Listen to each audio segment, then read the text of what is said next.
বিদেশে রপ্তানি করার প্রক্রিয়া শুরু হয়ে গিয়েছে মালদার আমের। এই বছর হিমসাগর প্রজাতির আম বিদেশে পাঠানো হচ্ছে। ইতিমধ্যেই আম পাঠানোর প্রস্তুতি শুরু হয়ে গিয়েছে।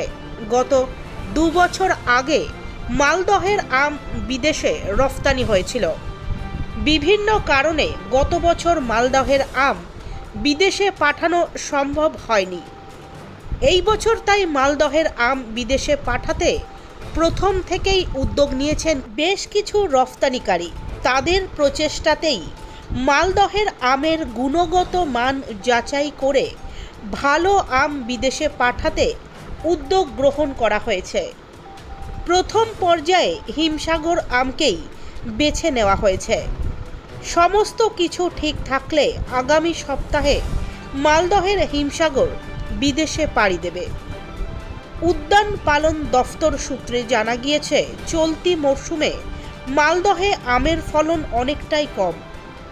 আবহাওয়ার খামখেয়ালির জন্য এবার আমের ফলনে ঘাটতি দেখা দিয়েছে, এমনটাই দাবি উদ্যান পালন দফতরের।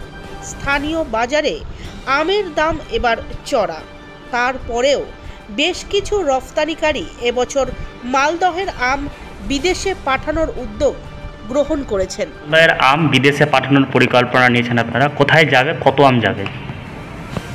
এবছর আমরা মালদা জেলা থেকে, যদিও আমের উৎপাদনটা এবছর কম আবহাওয়ার তারতম্যের জন্য, তবুও আমাদের কোয়ালিটি আম বিভিন্ন ব্লকে প্রোডাকশন হয়েছে।